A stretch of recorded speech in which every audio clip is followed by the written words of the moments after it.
y respiratorio. Cardio ya no nos da tiempo. Cardio va a ser para la final. Bueno, vamos a empezar. Sistema endocrino. ¿Qué manejan cuando decimos endocrino? ¿Qué se les viene a la cabeza cuando decimos endocrino? Hormonas. ¿Dónde se secretan esas hormonas? Las glándulas endocrinas producen hormonas y ¿a dónde envían? Excelente, a la sangre para llegar a los tejidos diana. Muy bien. Tenemos varios órganos endocrinos, varios. Pero los principales órganos endocrinos son hipotálamo, hipófisis, glándula tiroidea, glándula suprarrenal, páncreas, gónadas, ¿sí? Esas son las principales. Gónadas, hablamos de testículo y ovario. ¿Qué pasa? Hay otros órganos que también tienen glándulas endocrinas, como por ejemplo, ustedes ya estudiaron, el estómago. ¿Recuerdan qué hormona produce el estómago? Somatostatina. Hoy vamos a hablar un poco de la somatostatina. Otro órgano que también produce hormonas y no es considerado un órgano endocrino, por ejemplo, son los riñones. ¿Saben qué hormona secreta el riñón? Eritropoyetina. La eritropoyetina es producida y secretada por el riñón cuando necesitamos elaborar nuevos glóbulos rojos. La eritropoyetina es la hormona que estimula la producción de glóbulos rojos. Entonces, hay varios órganos que tienen glándulas endócrinas, pero que no son tan estudiados como órganos endócrinos. Pero bueno, muy bien. También acá también hablamos de la glándula pineal. La glándula pineal es importante para la producción de melatonina para el sueño. Bueno, entonces el sistema endocrino es un conjunto de órganos que tienen la función de producir hormonas y esas hormonas son enviadas al torrente sanguíneo. A diferencia de los órganos exócrinos o las glándulas exócrinas, que su contenido libera un conducto y del conducto a alguna superficie. Entonces, esa es una gran diferencia. El sistema endocrino se encarga principalmente sobre situaciones o sobre acciones como el crecimiento, el desarrollo, el metabolismo, la reproducción, la homeostasis. Esas son grandes funciones del sistema endocrino. Es más, nuestro cuerpo tiene dos tipos de sistema que controlan todo. El sistema nervioso, que nosotros ya lo estudiamos por completo, y el sistema endocrino. Esos son dos órganos dos sistemas que controlan toda la homeostasis del cuerpo. ¿Recuerdan lo que era la homeostasis? Entonces, con esta secreción tenemos varios tipos de hormonas. Vamos a ver las clasificaciones hoy. Entonces, hormona es una sustancia química sintetizada principalmente en la glándula endocrina, que puede ser a nivel local, que actúa sobre células y en su periferia, o puede ser que actúe sobre órganos diana que están más distantes. Para que esta hormona pueda actuar sobre otra célula, sí o sí necesita un receptor. Las hormonas solo pueden actuar sobre un tejido si este tejido tiene un receptor específico para recibir esta hormona. Si no tiene este receptor específico, por más que esta hormona llegue a ese órgano, no va a causar ninguna acción, ningún efecto, ¿sí? Entonces, para que la hormona pueda ejercer su función sobre el tejido diana, este tejido debe de tener su receptor. Muy bien. Acá es solamente alguno que ya estuvimos viendo. Nosotros vimos todo el sistema nervioso, ¿sí? Aquí el tálamo, abajo el hipotálamo y aquí abajo otra vez la hipófisis. Por detrás encontramos a la glándula pineal, la glándula tiroides y posterior que encontramos ahí a nivel más bajo entre el cartílago cricoides, el inicio de la tráquea. Encontramos el cartílago tiroides y detrás, en su cara posterior, las 4 glándulas paratiroideas, ¿sí? Más abajo, a nivel ya de la bifurcación de la tráquea, un poco a nivel del corazón, hasta los 10 años tenemos timo. Después el timo sufre una reversión, una recepción, ¿sí? Luego aquí ya vimos el estómago también, algunas hormonas, principalmente las glándulas suprarrenales, el páncreas, riñón con su eritropoyetina y el intestino vimos también que produce también algunas hormonas e enzimas, tejido adiposo, vamos a ver qué relación tiene con la obesidad, ¿sí? Y en este caso tenemos un cuerpo femenino que las gónadas serían los ovarios, pero en un cuerpo masculino las gónadas serían los testículos. Acá tenemos como un mapa general de las localizaciones de estas glándulas.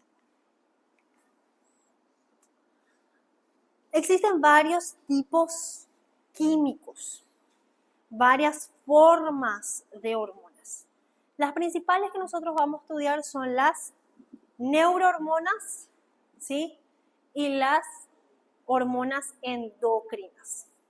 Nosotros vimos que en el sistema nervioso vimos muchísimos neurotransmisores, ¿sí? Estos neurotransmisores eran secretados por algún tejido, una neurona, ¿sí? Y iba y actuaba sobre otra neurona. Había una sinapsis química entre ellos, ¿sí? Se producía en una neurona y se iba a actuar sobre otra neurona. Esos eran nuestros neurotransmisores. Ahora, las hormonas endócrinas propiamente dichas, ya lo dijimos, lo secreta la glándula endocrina y lo envía al torrente sanguíneo para que pueda ser distribuida hasta el órgano en el cual va a actuar. Las hormonas neuroendocrinas. Es una mezcla de neurotransmisores y hormonas. ¿Por qué? ¿Dónde está su parte neurológica? La parte neurológica es que estas neurohormonas son hormonas producidas por neuronas. Pero a diferencia de los neurotransmisores, las neurohormonas no actúan sobre otra hormona, sino que son hormonas producidas por neuronas y esas hormonas van y se depositan en el torrente sanguíneo. ¿Sí? Esa es la diferencia entre una neurohormona y un neurotransmisor, ¿sí? Luego tenemos hormonas parácrinas para las vecinas, ¿sí? Serían hormonas que actúan a nivel local o periférico, ¿sí? Cerca. Esas serían las parácrinas y las autócrinas son hormonas que secretan para tener un efecto sobre la propia célula. El tejido que lo produjo sobre ese tejido otra vez va a actuar, ¿sí? Y por último, las citoquinas. Las citoquinas más en los procesos inflamatorios es donde se produce. Una de las principales citoquinas es la interleucina. ¿Qué quiere decir? Todos estos son considerados mensajeros químicos. ¿Qué quiere decir? Se producen en un lugar, se envían a otro lugar para generar un efecto en la célula en la cual van a ir a actuar, ¿sí? Ahora vamos a fijarnos nosotros meramente en las hormonas endocrinas. 3 tipos químicos. Las hormonas pueden ser peptídicas o proteicas, formados por varios tipos de aminoácidos. Pueden ser hormonas esteroideas, formados principalmente a partir del colesterol, y pueden ser hormonas derivadas de la tirosina. Las hormonas derivadas de la tirosina, es cierto, es también formada por aminoácidos, pero solo tiene tirosina en su componente como aminoácido. ¿sí? Sus extremos son los que van variando un poco, pero en su esqueleto la tirosina es el principal o sea, la tirosina es el principal aminoácido de estas hormonas. La gran mayoría tiene de conformación química los aminoácidos o cuando son un poquito más pesados, tienen más aminoácidos, las proteínas. La gran mayoría de las hormonas son proteicas o peptídicas.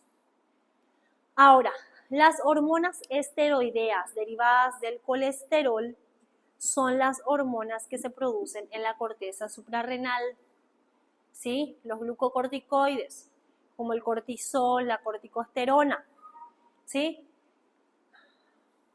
Esta aldosterona, voy a ver si está dentro del esteroides porque el libro no habla, pero vamos a ver si la aldosterona es esteroidea con el transcurso de las clases, ¿sí? Si no, vamos a corregir este después. Entonces, las hormonas esteroideas son las que se producen en la corteza suprarrenal, ya lo dijimos, principalmente el cortisol y la corticosterona. También las producidas por las gónadas, es decir, las gónadas femeninas, los ovarios, producen estrógeno y progesterona. Las gónadas masculinas producen testosterona. La placenta también produce unas hormonas y todas estas son derivadas del colesterol, ¿sí? Todas son derivados de un ácido graso. Ahora, las derivadas de tirosina, ya lo dice su nombre para recordarlos. Hormonas tiroideas, T3 y T4. Pero también la médula suprarrenal, recuerden que la glándula suprarrenal tiene una porción periférica, que es la corteza, y una porción central, que es la médula. La corteza produce aldosterona, cortisol y corticosterona. La médula produce catecolaminas. ¿Y qué eran las catecolaminas? La adrenalina y la noradrenalina. ¿Sí? La adrenalina y la noradrenalina son catecolaminas producidas por la médula suprarrenal. ¿Sí? Y ahí también es derivada de la tirosina. Esta adrenalina y noradrenalina también es derivada de la tirosina. Y este es como el esquema general de los componentes químicos, de la estructura química de cada uno de las hormonas. Ahora vamos a ver a profundidad cómo actúan cada una, ¿sí? Entonces, ya dijimos, hormonas polipeptídicas, peptídicas o proteicas. La gran mayoría tiene este componente. La gran mayoría es una unción de aminoácidos. El material genético, el ADN, se encuentra en el núcleo de la célula, en este caso de una célula endocrina, ¿sí? Vamos a suponer que esta es una célula endocrina. Entonces, el núcleo tiene en su interior su ADN, pero el ADN no puede salir del núcleo. Entonces, el ADN, ¿qué va a hacer? Va a mandar el orden de los aminoácidos que se va a formar para que finalmente se logre una hormona, ¿sí? Una hormona peptídica o una hormona proteica. Entonces, el primer paso es el proceso de la transcripción, es decir, yo transcribo del ADN al ARN mensajero. Y el ARN mensajero es el que puede salir del núcleo. Entonces, una vez que el proceso de la transcripción copió la orden genética, el ARN mensajero sale del núcleo y va al retículo endoplásmico rugoso, porque en el retículo endoplásmico rugoso tenemos ribosomas. Y recuerden que los ribosomas son como las máquinas que producen las proteínas, ¿sí?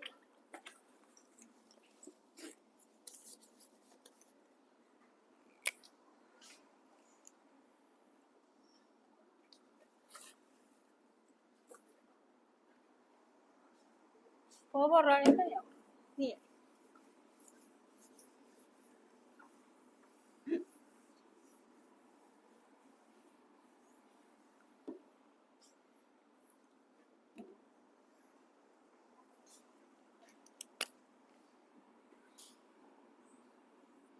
Yo me recuerdo los ribosomas como un muñequito de nieve. Entonces, el ARN mensajero es el que dice el orden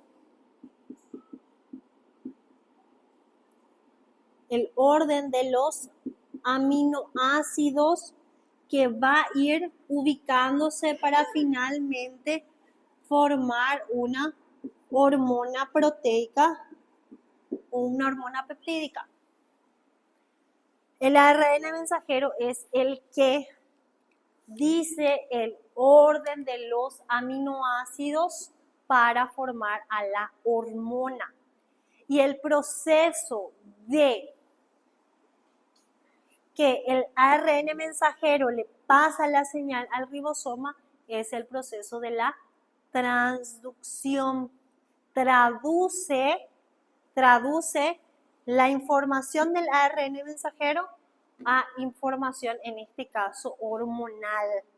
¿Sí? Entonces, este proceso, póngale, se formó en este caso una preprohormona, que son los, a ver cómo sería, los precursores, ahí está la palabra. Los precursores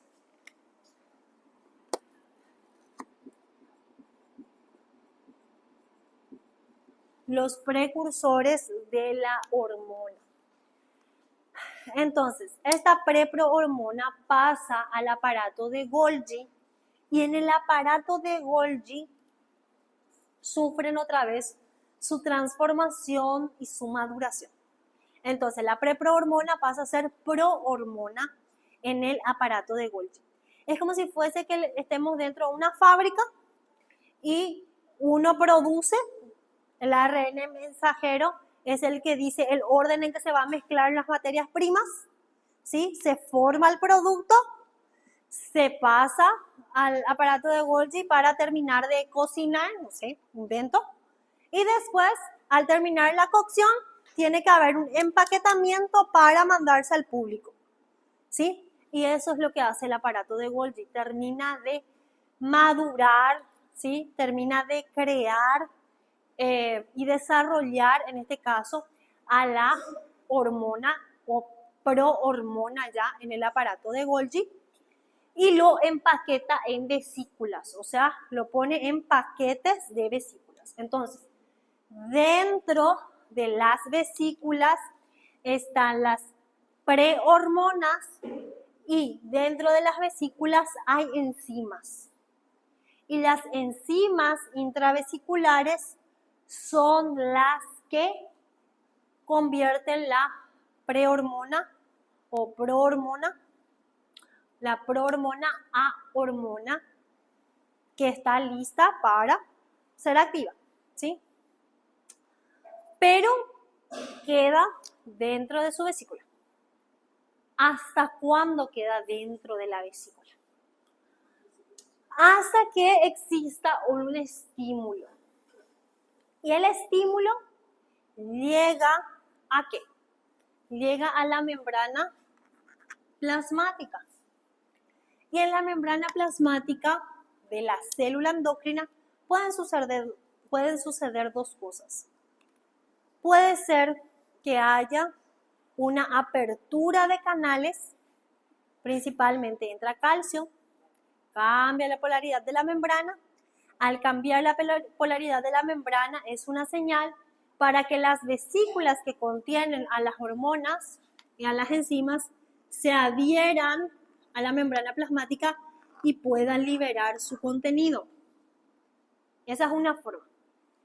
Una forma más con cambio de voltaje. La otra forma es por producción de segundos mensajeros. Entonces, el estímulo llega a la célula endocrina. La célula endocrina, gracias a su adenilato ciclasa, transforma un AMP, o sea, perdón, un ATP en AMP cíclico, y este segundo mensajero da la orden para que la vesícula se adhiera a la membrana plasmática y también libere su contenido hormonal. Este es el proceso que utilizan las hormonas peptídicas y hormonas proteicas, ¿sí? Entonces dice, casi todas las hormonas poseen esta estructura, se sintetizan primero como preprohormonas, aquí, y se cortan para formar pequeñas prohormonas del retículo endoplásmico rugoso al aparato de Golgi. Estas prohormonas luego se transfieren al aparato de Golgi para paquetarlas en forma de vesículas.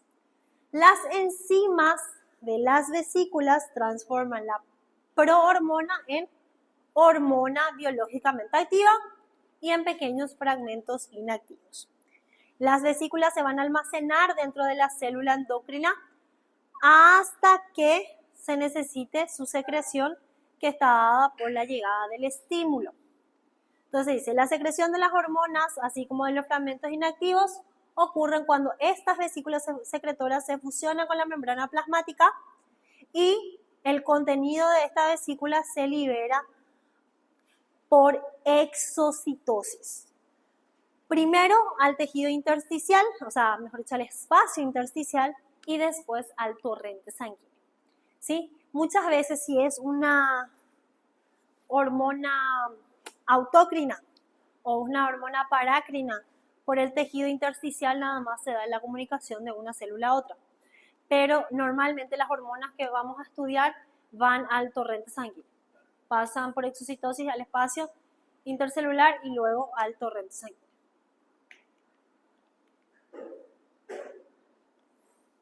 Dice, el estímulo para la exocitosis que vimos aquí frecuentemente es el aumento de calcio dentro de la célula, calcio citosólico, que causa la despolarización de la membrana. Otro puede ser, dice, la estimulación de un receptor de la superficie, tiene que tener un receptor siempre aquí el estímulo, ¿sí? Que provoca la formación de AMP cíclico, que es un segundo mensajero, y este segundo mensajero después va a hacer cambios en el interior de la célula. Dice, esto es súper importante, las hormonas peptídicas y proteicas son solubles en agua. Es decir, que tiene que tener por exócito, tiene que romper la membrana plasmática para poder liberarse, porque como es hidrosoluble no puede atravesar directamente la membrana plasmática. ¿Sí? Tiene que tener un mecanismo para que aísle la grasa para que pueda pasar este contenido hidrosoluble. Una vez que está en el líquido extracelular ya no hay problema, porque puede sin problema transportarse a través de contenidos acuosos.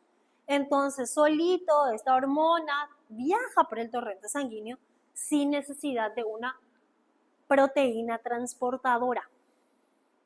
Esta solita puede ir a sus tejidos diana y no necesita que alguien más le lleve, no necesita ningún Uber, ningún taxi, solito caminando se va la hormona hasta donde necesite llegar. ¿Sí? Bueno. Ahora, en el caso de las hormonas esteroideas, ¿sí? Corticoesteroideas, corticoides, de ahí viene la palabra, corticoides, ¿sí? Las hormonas esteroideas, fíjense, todas derivan del colesterol, o la gran mayoría. Solo necesitan algunas pequeñas enzimas que cambien mínimamente la estructura química del colesterol y se transforma en una hormona esteroidea. Dice, existen reservas de ésteres de colesterol en vacuolas de citoplasma que pueden movilizarse para la síntesis de esteroides tras la estimulación. Entonces, hay luego colesterol en pequeñas vesículas dentro de las células endocrinas esteroideas. Hay luego colesterol. Pero obviamente, ¿de dónde viene eso? Del consumo, ¿sí? Pero obvio, estamos hablando del colesterol bueno. no se me atraganten con pastelón y esas cosas porque es colesterol. No, colesterol bueno, ¿sí? Entonces, se utiliza el colesterol que está dentro de la célula endocrina y a partir de ahí, gracias a un conjunto de enzimas, se van formando. Por ejemplo, el colesterol se puede transformar en pregnolona, después por la beta 3 se transforma en progesterona, la progesterona en desoxicorticosterona, que luego se transforma en corticosterona y finalmente en aldosterona. ¿Sí? Pónganle que el colesterol se transformó en pregnolona. ¿Sí? Esta pregnolona puede convertirse, obviamente, la pregnolona en progesterona. Todo bien. Pero por una transformación de hidroxilación, la progesterona se convierte en desoxicortisol y sufre una transformación enzimática y se convierte en cortisol. El colesterol ya da pregnolona y la pregnolona se convierte en el DEA. Este tiene un nombre rarísimo, pero después vamos a verlo. El DEA puede quedarse como DEA, que es la corticosterona, o puede transformarse en androstendiona. La androstendiona la androstendiona puede darse desde la DEA o desde la progesterona. ¿Por qué? Porque la pregnolona se convierte en DEA, la pregnolona se convierte en progesterona y ambos pueden generar androstendiona. La androstendiona se convierte en testosterona. Pero la androstendiona también se puede convertir en estrógeno y luego en estradiol. Y acá dihidrotestosterona. O sea, varias reacciones enzimáticas transforman en colesterol en aldosterona, cortisol, testosterona, estradiol, progesterona. ¿Se entiende? ¿Me están siguiendo? Ok. ¿Qué pasa con estas hormonas esteroideas? ¿Son hidrosolubles o liposolubles? Liposolubles.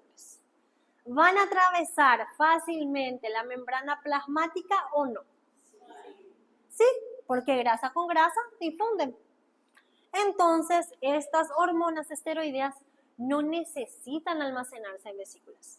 Ellas se forman, llega el estímulo, se liberan atravesando la membrana plasmática sin problema, sin necesidad de ningún intermediario, porque grasa con grasa combinan, ¿sí? Entonces, una vez que llega al espacio extracelular y llega al torrente sanguíneo, ahí ya es otra historia. ¿Por qué? Porque ahí hay agua. Entonces, las hormonas liposolubles no pueden viajar solitas por el torrente sanguíneo. Necesitan una proteína transportadora, que es como el Uber que se va, le busca de su célula endocrina y le lleva hasta su órgano diana. ¿Sí? Entonces, cuando llega en el órgano diana, se baja del Uber y entra a su célula o a su órgano diana. Y entra sin problema. No necesita tampoco mediadores en la membrana plasmática. No necesita porque atraviesa directamente la bicapa lipídica. Entonces dice, una vez que las hormonas esteroideas aparecen en el citoplasma, no se almacenan en vesículas, sino que difunden a través de la membrana celular hasta el líquido extracelular, líquido cefalorraquídeo, hasta el líquido extracelular.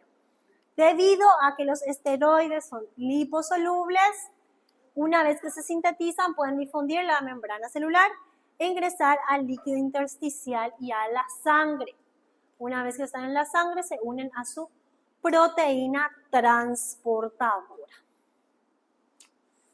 Ahora, las hormonas derivadas del aminoácido tirosina, T3, T4, o sea, hormonas producidas por la tiroides y catecolaminas producidas por la médula suprarrenal.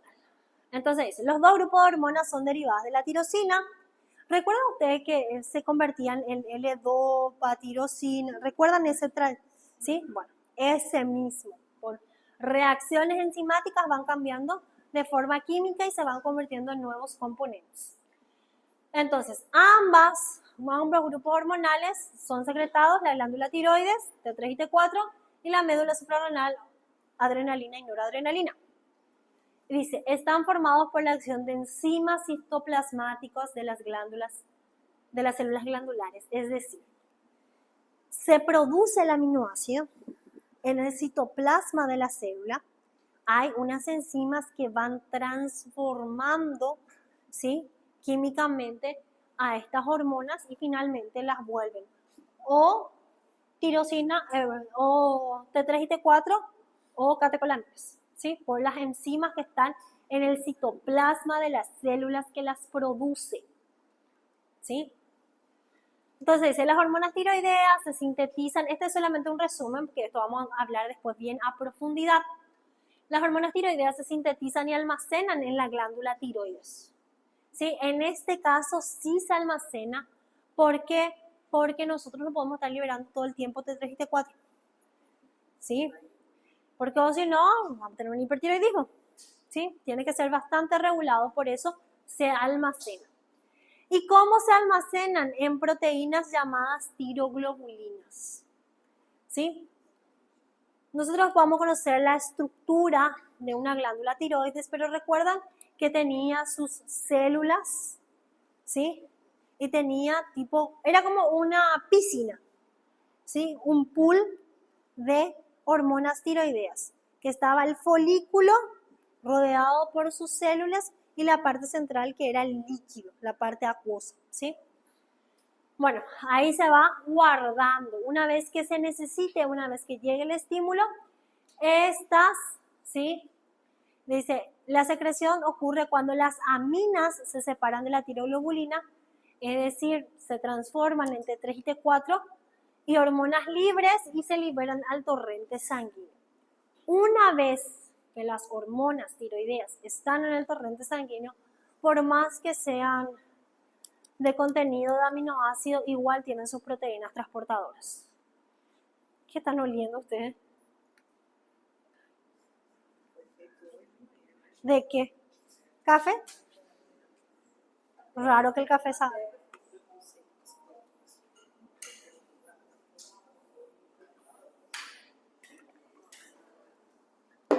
Alguien va a faltar por diarrea la próxima semana.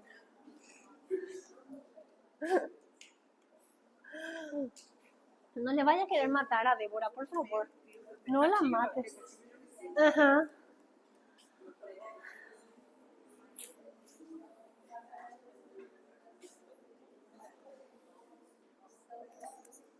Esto es importante, chicos, que manejen. Porque muchas veces el problema está en que no hay proteína transportadora de hormonas tiroideas.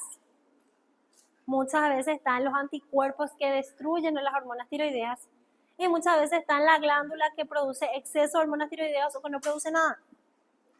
Entonces, las hormonas tiroideas para transportarse en el torrente sanguíneo necesitan de su globulina transportadora de hormonas tiroideas. ¿Sí? Aquí. Este creo que los voy a volver a alzar en la plataforma porque hay muchas cosas que quiero resaltar. Entonces, para que las hormonas tiroideas se transporten, necesitan en la sangre esta globulina transportadora, especialmente de la tiroxina. La tiroxina es la T4. La forma de usar metabólicamente a las hormonas tiroideas es la T3. Entonces, por más que sea una hormona amínica, o sea, que tiene aminoácidos, la T4, para utilizarse en la célula, la T4 se tiene que convertir en T3. Pero ¿por qué tiene una proteína transportadora si puede irse solita en la sangre? Porque es una forma de control.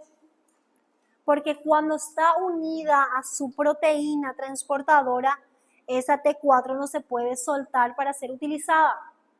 Es como una reserva sanguínea de hormonas tiroideas.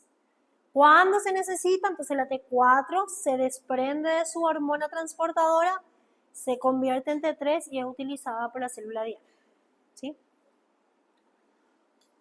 Ahora, la adrenalina y noradrenalina formada en la médula suprarrenal, se secreta la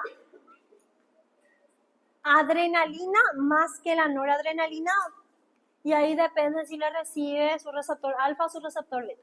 ¿Sí? En este caso, las catecolaminas o la adrenalina y noradrenalina principalmente sí están guardadas en forma de vesículas hasta que se secreten. Este sí es igual a las hormonas peptídicas. ¿Sí? Ahora, aquí sí puede ser una neurohormona las catecolaminas. ¿Por qué? Es cierto, no se forman en neuronas, se forman en células. ¿Cómo se llamaban esas células? ¿Ah?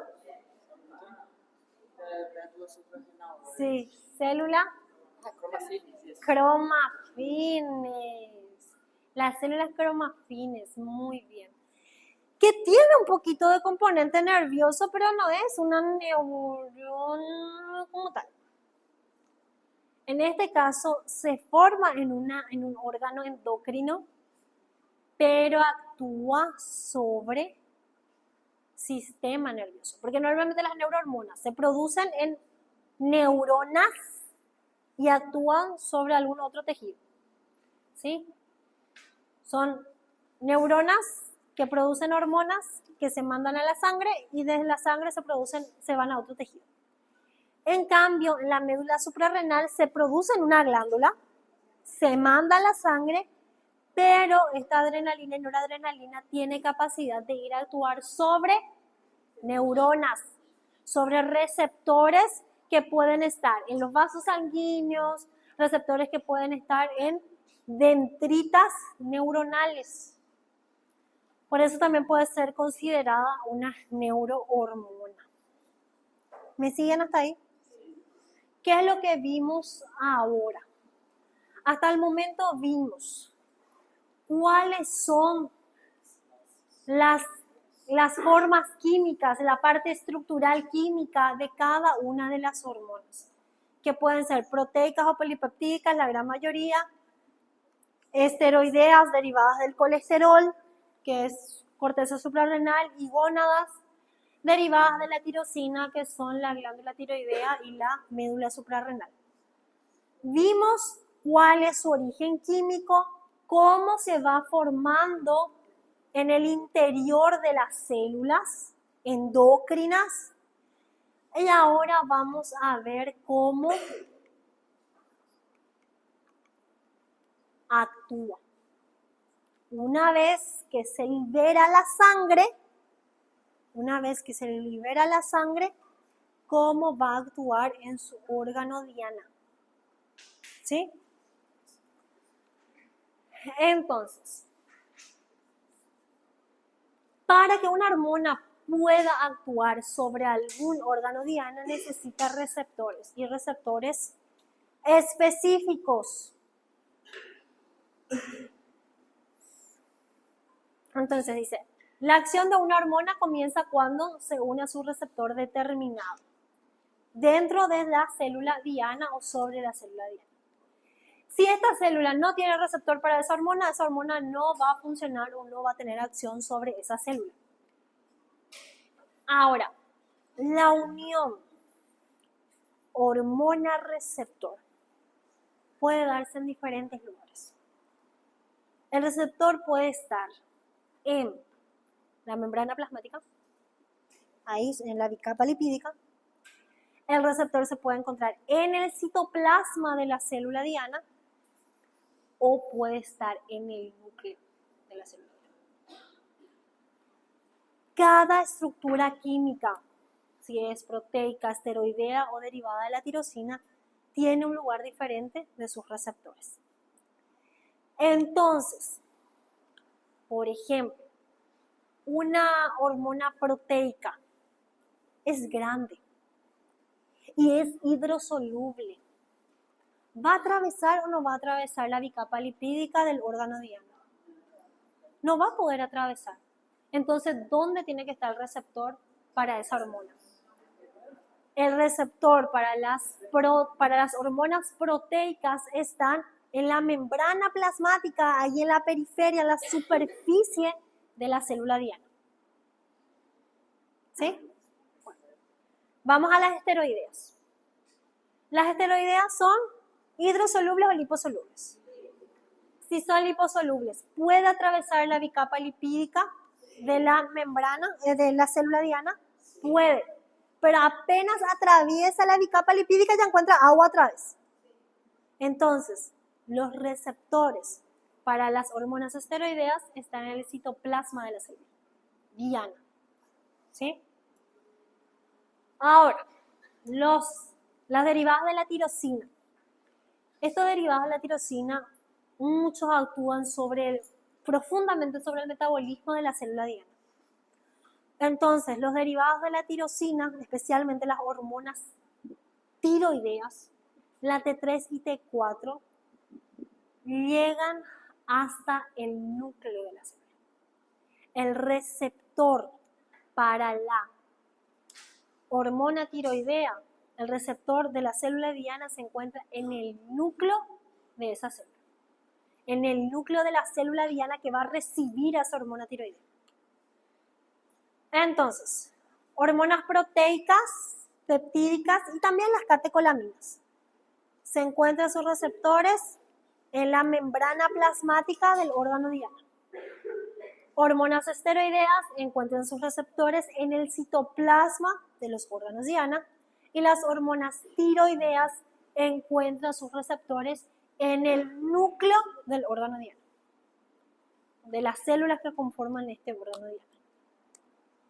¿Hasta ahí? ¿Sí? ¿Se entiende el por qué?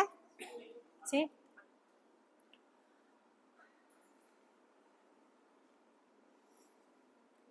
Estos receptores, ya sabemos dónde están los receptores. Ya sabemos con qué hormonas se van a unir. Pero estos receptores tienen mecanismos de acciones diferentes. Hay receptores que están unidos a canales iónicos. ¿Qué quiere decir? Ese receptor se va a abrir, va a dejar pasar algún ion. Hay receptores que están acoplados a proteína G. ¿Qué quiere decir? Que va a producir segundos mensajeros. ¿Sí? Hay receptores que están unidos a enzimas. Es decir, que esa enzima va a catabolizar, ¿sí? O va a generar alguna acción. Y hay receptores que son intracelulares, como los receptores citoplasmáticos y los receptores intranucleares. ¿Sí? Receptores del citoplasma y receptores del núcleo. Vamos a ver el mecanismo de cada uno de estos. Otra vez. Vimos la estructura química de las hormonas, de dónde derivan, cómo van a ir al torrente sanguíneo, si necesitan o no necesitan proteína transportadora. Una vez que llegan a su órgano diana, ¿dónde está su receptor? Estoy haciendo este seguimiento porque ese es el trabajo que ustedes van a escribir al terminar esto. Este receptor puede tener mecanismos de acción diferentes. Si el receptor está unido a un canal iónico, va a pasar esto.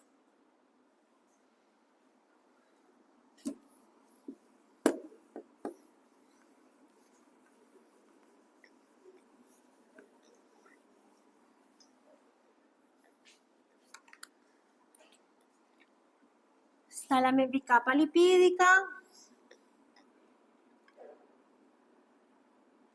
Está el receptor. Está el espacio extracelular, espacio intracelular. Viene la hormona, se une a su receptor. Como este es un receptor unido a canales iónicos, la unión hormona-receptor abre el canal y permite la entrada de sodio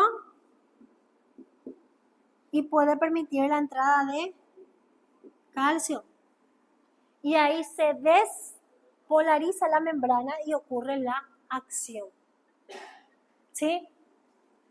Entonces, la función de esta hormona era despolarizar la membrana. Pero puede ser que la unión hormona-receptor produzca la salida de potasio o la entrada de cloro. Entonces, ¿cuál era la misión de esta hormona? Hiperpolarizar la membrana. En todo caso, inhibir a esa célula. Porque cuando se despolariza se estimula y cuando se hiperpolariza se inhibe. Eso sería un ejemplo de receptores unidos a canales iónicos. Entonces dice, prácticamente todas las sustancias neurotransmisoras, como la acetilcolina y noradrenalina, se combinan con receptores de membrana postsináptica. Esta combinación casi siempre provoca un cambio de estructura en el receptor que abre el receptor y se convierte en un canal, ¿sí? Puede ser que esté abriendo, si el receptor está cerrado, va a abrir el receptor. Si la conformación normal del receptor es estar abierto, entonces lo va a cerrar. Todo depende de lo que quiera lograr la hormona, ¿sí? De esta manera puede dar paso a uno más iones. Los movimientos de estos iones a través de los canales producen efectos en las células sinápticas como efectos de despolarización o hiperpolarización, ¿sí? Ahora, ese manejan, eso no sé mucho de lo estudiamos, muchísimo ya estudiamos, ese manejan bien, ¿sí? ¿O quieren que profundice? ¿No? Vamos ahora a los unidos a proteínas G.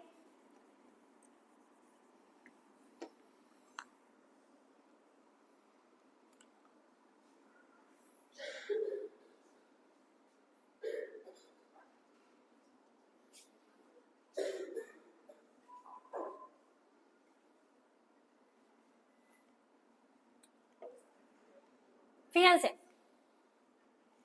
membrana plasmática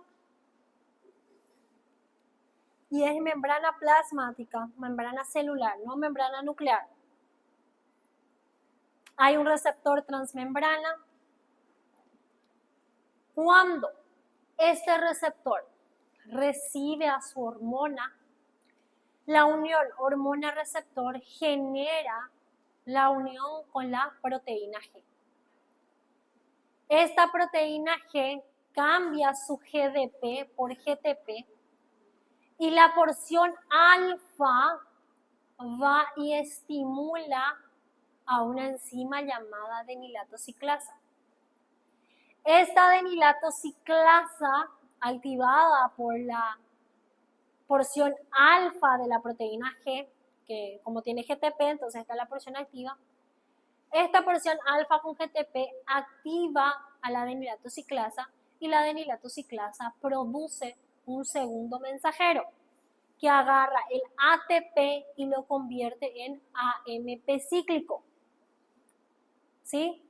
Entonces, acá dice, muchas hormonas activan receptores que regulan indirectamente a las proteínas diana mediante su unión a proteína G, ¿sí? Activan este receptor. Este receptor está unido a proteína G. Cuando la hormona y el receptor se unen, esta proteína G puede generar señales, produciendo segundos mensajeros, y esos mensajeros pueden abrir canales, pueden cerrar canales, pueden generar actividades enzimáticas o pueden hasta alterar el contenido genético de la célula diana. ¿Cuál es el paso a paso? Dice, las proteínas G trinéricas, porque tiene 3 porciones, alfa, beta, gamma, recibe su nombre ¿por qué proteína G? Porque son proteínas que se asocian a la guanosina difosfato en su porción inactiva y guanosina trifosfato en su porción activa. La proteína G pueden ser cualquiera de sus funciones, el alfa, la beta o la gamma. Lo más común de estudiar es el alfa, pero también la beta y la gamma puede ir a ejercer funciones.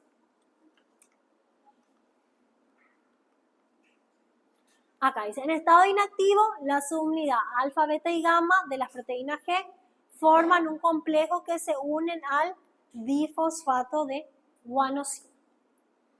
Este difosfato de guanosina en este caso está unido a la subunidad alfa.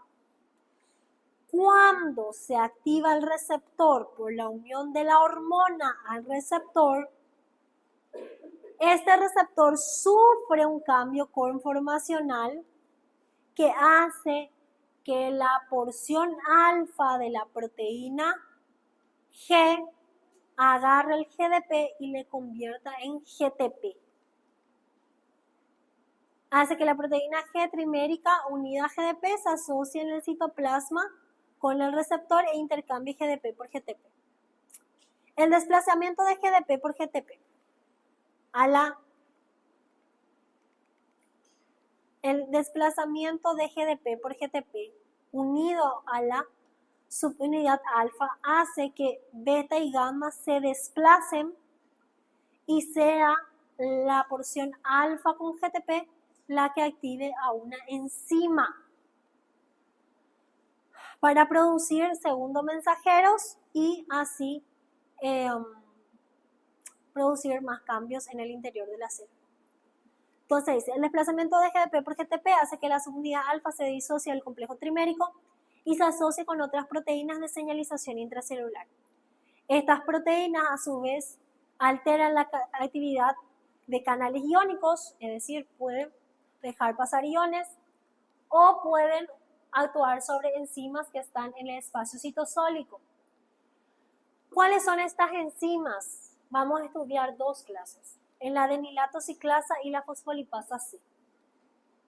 El adenilato ciclasa produce AMP cíclico como segundo mensajero. Y la otra enzima es la fosfolipasa C, y la fosfolipasa C produce como segundo mensajero el IP3 y el diacilglicerol, inositol trifosfato y diacilglicerol, ¿sí? Bueno, cuando se produce el segundo mensajero, es el segundo mensajero el que va a causar cambios en el interior de la célula. Dice, el evento de señalización finaliza cuando se elimina la hormona. Entonces, la hormona sale del receptor, la subunidad alfa cambia otra vez su GTP por GDP, la subunidad alfa se vuelve a unir a sus porciones beta y gamma y vuelve a estar alfa GDP con sus otras porciones de la proteína G que es beta y gamma y se vuelve a disociar del receptor y a unirse como una proteína G inactiva.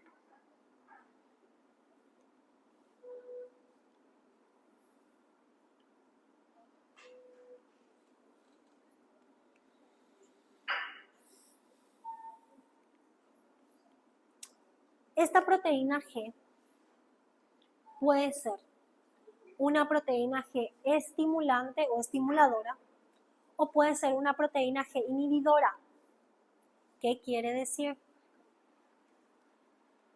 Si la proteína G es estimulante, es estimuladora, va a unirse a la adenilato ciclasa o a la fosfolipasa C y estas enzimas van a producir segundos mensajeros. Pero puede ser que la proteína G sea inhibidora. Entonces, el receptor se une a la hormona o la hormona se une al receptor. Esta proteína G inhibidora se activa y va a bloquear a la enzima. Tiene dos opciones la proteína G. Generar la producción de segundos mensajeros activando alguna enzima o inhibir la producción de segundos mensajeros y por ende cambios celulares inhibiendo a la enzima que produce el segundo mensajero. ¿Sí?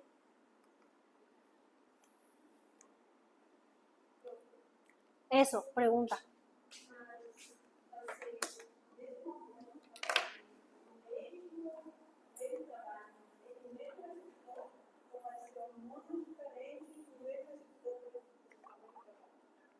Hormonas diferentes, receptores diferentes unidos a proteínas G diferentes.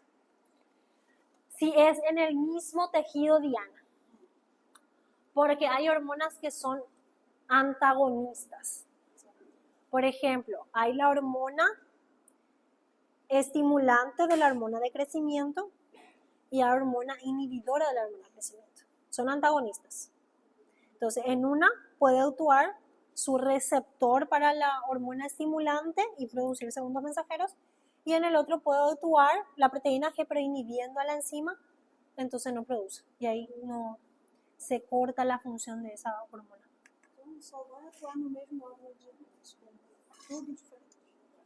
O puede ser, en el caso que sea, por ejemplo, la noradrenalina. En un órgano va a actuar como estimulante, pero en otro órgano va a actuar como inhibidora. Depende del receptor, la misma hormona, pero todo depende del receptor que la recibe. Então, esse mecanismo todo vai depender. Todo depende de qué estemos hablando.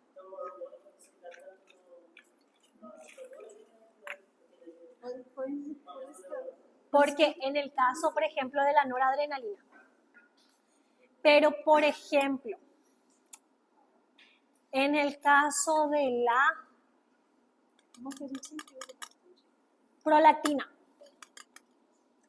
La prolactina en su estado natural está inhibida. Todo el tiempo está inhibida hasta que te embaraces, Aí, sea a final de la gestación y tengas que dar de amamantar. Ahí recién está estimulado. O sea que la respuesta siempre es depende.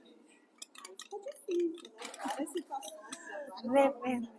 Es que el cuerpo tiene que tener varias formas de trabajar, porque imagínate si solo una y justo esa se descompone. ¿Qué pasó?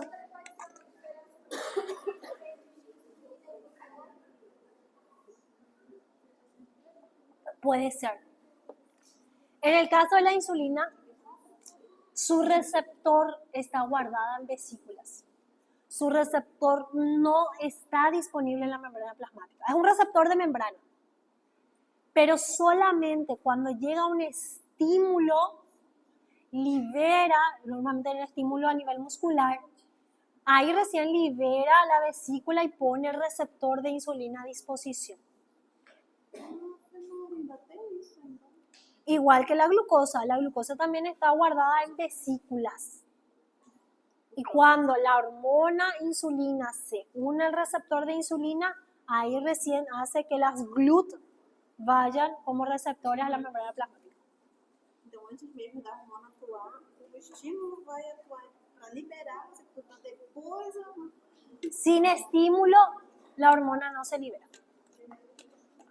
Tiene que haber un estímulo. Y no hace falta que sea un estímulo, wow, hiper mega sensitivo. Puede ser que ya haya poca hormona. El hecho de que haya poca hormona ya es suficiente estímulo como para que se produzca más. O lo contrario, ya se produjo demasiadas hormonas. Y por retroalimentación negativa, si hay demasiada hormona, hay que parar la producción. O sea, depende.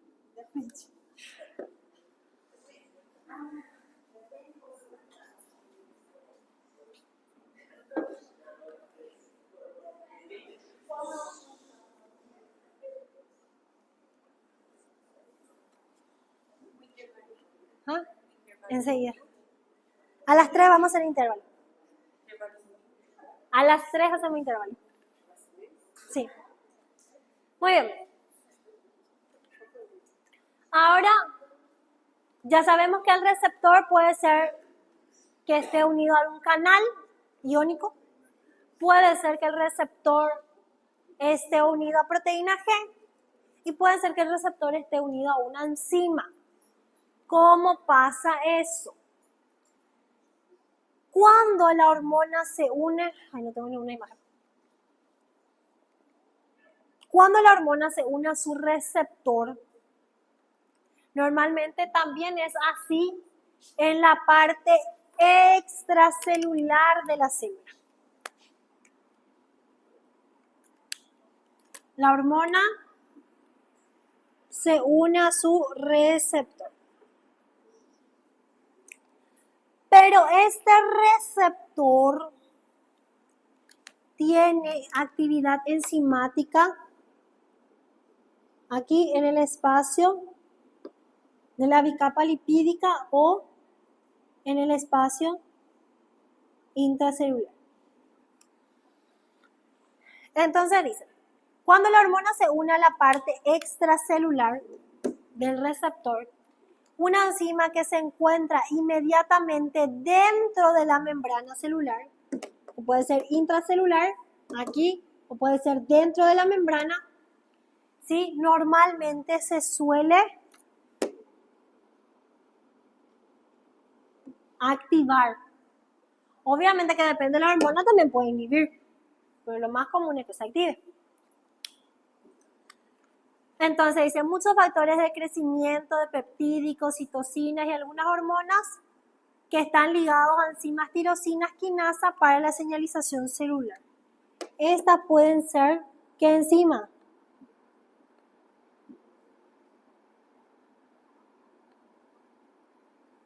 Es lo más común.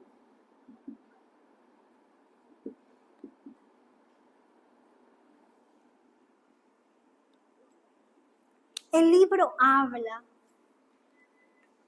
de una cascada de señalización que es para la leptina. ¿Qué dijimos la vez pasada? La leptina es la hormona de la saciedad, del hambre, la leptina. La leptina es del... Porque hay dos hormonas, la grelina y la leptina. Muy bien. Entonces, la leptina es la hormona de la saciedad. Y la grelina es la hormona del hambre. ¿Qué pasa? Que la leptina, dice, es una hormona secretada por los adipocitos. Una gran importancia para la regulación del apetito y el equilibrio energético. Pero ¿qué pasa cuando hay un exceso de cortisol? El cortisol es una hormona del estrés. Cuando está activado el cortisol, está inhibida la leptina y estimulada la grelina. Por eso, cuando estamos estresados, no es que tenemos hambre, no sentimos saciedad.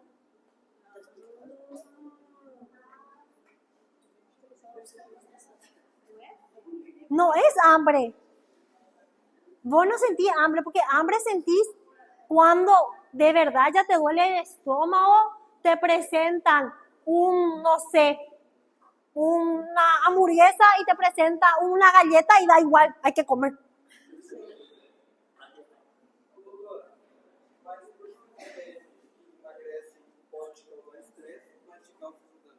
¿Qué cosa? ¿Cómo así? ¿Cómo así?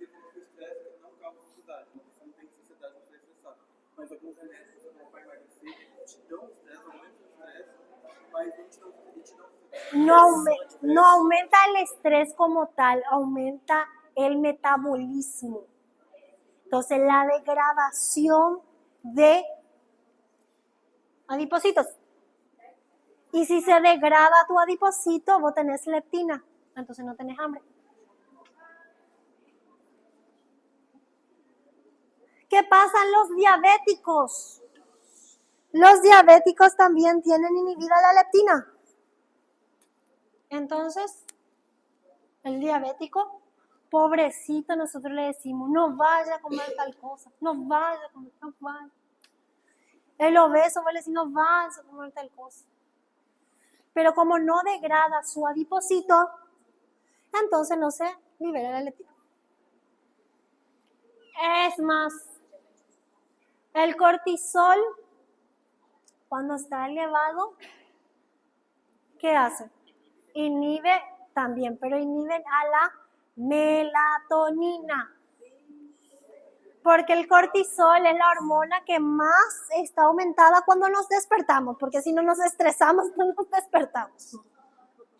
Y la melatonina es la hormona del sueño. Entonces, cortisol alto produce insomnio. Y si yo no duermo, lo más probable es que me voy a quedar a comer. Sí.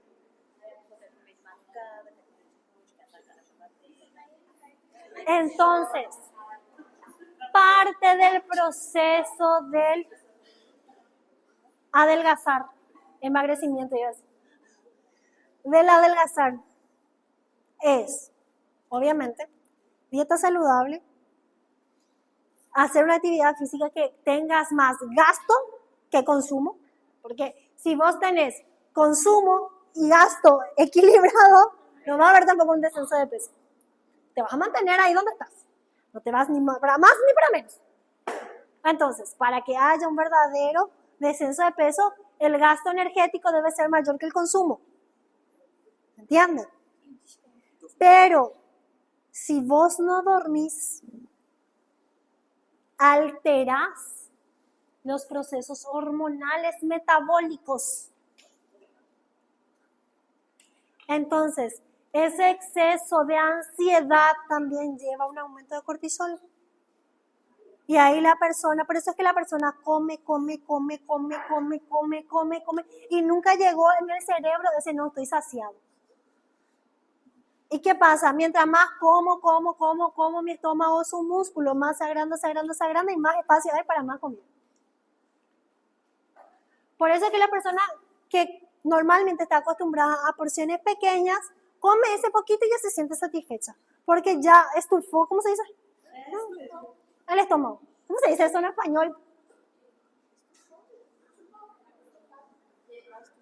Ya me mezclaron todos los idiomas ustedes. Ya da esa sensación de saciedad. ¿Sí? Pero las personas que están acostumbradas a comer mucho, entonces necesitan mucha cantidad de comida para sentir ese estado de saciedad. ¿Por qué el estómago está aumentado de tamaño? ¿O porque ustedes piensan que se hace la bariátrica? Se reduce el tamaño del estómago. Pero ya ustedes saben lo que produce el estómago y los riesgos que una bariátrica puede conllevar. Si el paciente igual no se cuida en la comida, igual no se suplementa, ¿de qué le sirve tener un estómago pequeño y no hace todo el proceso del cuidado? Igual se enferma de sino de obesidad, de otra cosa.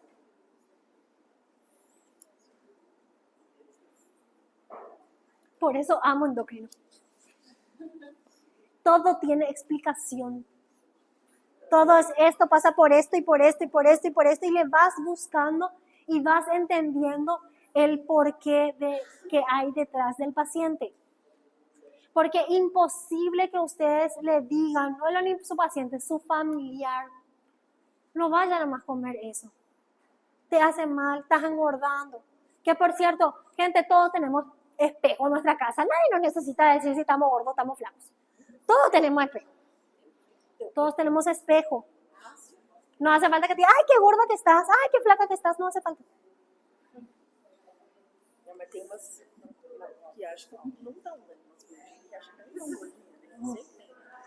Pero esa es cosa de la persona. Nosotros no tenemos por qué meternos y decir, porque no sé si los brasileños tienen esa costumbre, pero los paraguayos tienen esa costumbre, no te ven después de mucho tiempo. Cuando te vuelve a ver, no te pregunta qué tal estás, si estás feliz, si todo va bien en tu vida. ¡Ah! ¡Qué gorda que estás! Esa es la reacción. Ese mismo. ¿Qué te pasó? As mais idosas fazem isso mesmo. Bueno, acá sigue siendo una costumbre muy común. É isso aí mesmo. Porque, o si no, peor, al que de verdad es delgado y de verdad está luchando por subir masa corporal, masa muscular, y le pregunta, qué flaco que estás enfermo. Estás enfermo. Tampoco así.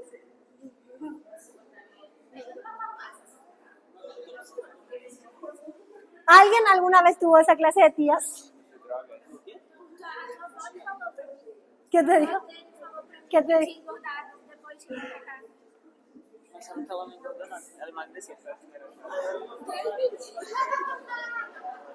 O sea, no sean ese tipo de personas, por favor. Uma vez a minha avó falou pra minha irmã, nossa, como você tá gorda. Aí minha irmã começou a chorar. Es que, gente, de verdad, ¿a quién le gusta que le digan que está gordo? ¿A quién le gusta? ¿Quién disfruta que se le diga que está gordo? Necesito saber el trasfondo que hay detrás de eso. Ele saiu daqui e encontrou alguém, né?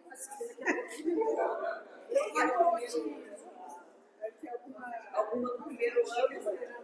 Daqui a pouco ele falou, já perguntou.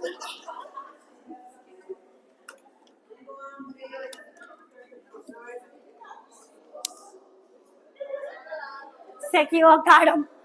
Está con un hombre.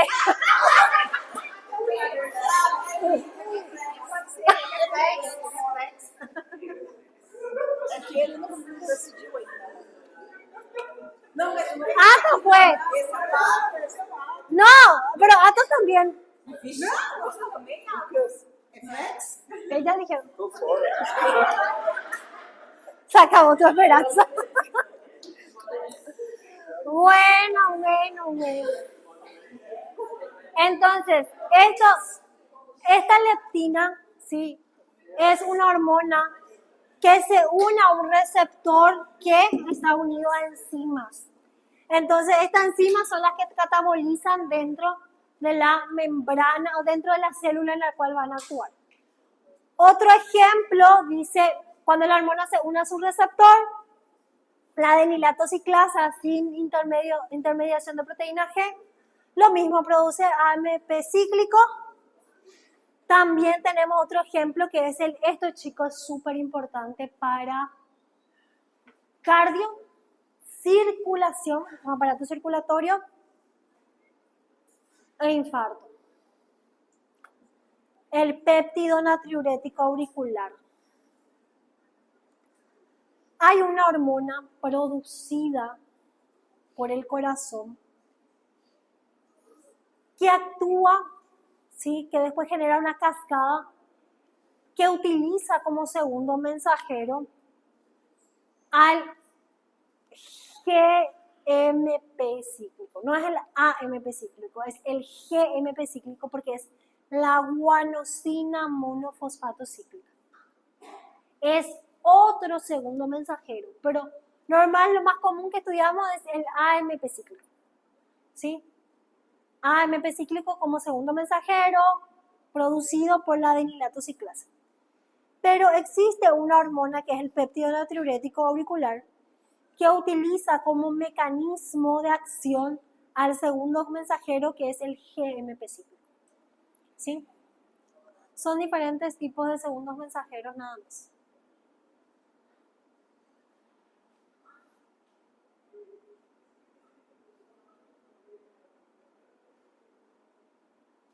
Bueno, dos más y nos vamos. ¿Cuáles son ejemplos de receptores unidos a enzimas? Crecimiento de los fibroblastos, hormona del crecimiento. Lo que nosotros vamos a estudiar es esto. Hormona del crecimiento está unido su receptor a una enzima. La insulina también tiene receptores unidos a enzima. La leptina que vimos de ejemplo y la prolactina. La prolactina tiene un receptor, la hormona prolactina tiene un receptor y ese receptor está unido a enzimas. O sea, su mecanismo de acción es enzimático, no es a través de proteína G, por ejemplo. No es por segundo mensajero, no es por canal iónico, es por acción enzimática. Y por último, antes del receso, fíjense, ¿cuáles eran las hormonas que tenía receptor citoplasmático? La esteroidea. ¿Y la hormona que tenía receptor intranuclear? Tiroideas. Entonces, hormona lipofílica, liposoluble, esteroidea, atraviesa por difusión a la membrana plasmática y encuentra su receptor en el citoplasma y la unión hormona-receptor ingresa al núcleo. Puede hacer cambio en la célula o puede ingresar al núcleo, hacer su cambio. Otra opción es que sea una hormona tiroidea, atraviesa y va directamente al núcleo. Y la unión hormona-receptor forma un complejo que hace cambios en el ADN de la célula. Este ADN copia por transcripción su ARN mensajero. Y este ARN mensajero sale del núcleo, va a un ribosoma y el ribosoma produce nuevas proteínas. Entonces, las hormonas esteroideas o las hormonas tiroideas generan en su órgano diana producción de nuevas proteínas. ¿Me siguen hasta ahí? Bueno.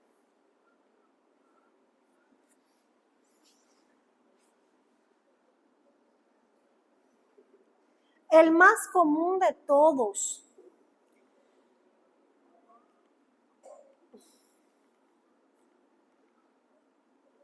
son estas que producen segundo mensajero. ¿Sí? La más común es la que produce segundos mensajeros. Sí, y vamos a ver a vuelta de receso cómo se producen estos segundos mensajeros, su mecanismo de acción. ¿Está bien?